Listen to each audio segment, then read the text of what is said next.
Love is not an instrument of convenience, it is a process of self-annihilation. Are you ready in some way to fall apart? You know, falling in love, it means something of you should fall. So, we need to understand this. If something larger than yourself need to happen to you, what you have made yourself to be, that is your creation, should fall apart. Only then something of the Creator's creation will touch you. To be in love means just that it is not about your thought and emotion. A dimension beyond you has become a part of you. If it matures, it becomes devotion. If it further matures, it leads to dissolution. So, may you be blessed with this possibility that something beyond you happens to you.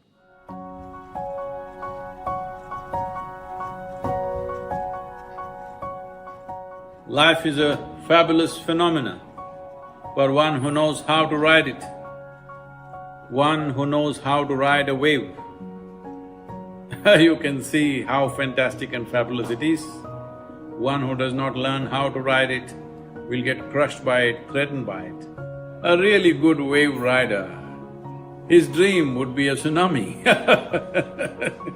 What everybody thinks is great danger, he would like to ride that. So it is just a question of skill and competence. This is what spiritual sadhana is about. Spirituality is not a disability, it's a tremendous empowerment. If you do the right amount of work with yourself, you can ride any wave of life, in whichever form it comes.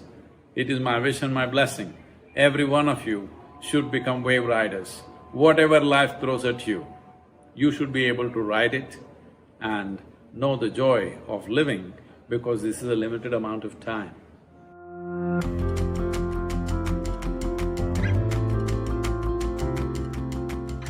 Anger is not action, it's just a reaction. In a state of reaction, you naturally are in a state of enslavement. We need to understand this.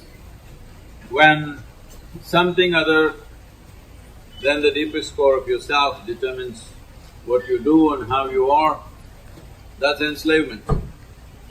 Well, anger is a sure way of being enslaved, but a whole lot of people think anger is a kind of empowerment.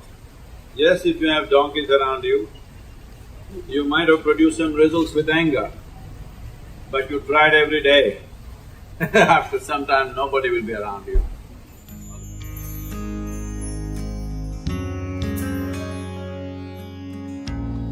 Who you are is entirely your making, so at least the way you are should be to your liking. If you're not even to your liking, why should the rest of the world suffer you? This one thing you must do, this is a fundamental responsibility, and this is something that you deserve, that you must be to your liking. That means, at least when you're alone, you are well. When we deal with the world, there are many challenges, but at least when you're alone, you must be a wonderful happening. This is something you must do. This is what spiritual process means, that you made yourself to your own liking.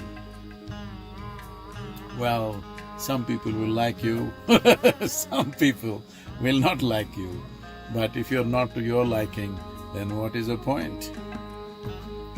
This is what karma means, that your life is your making.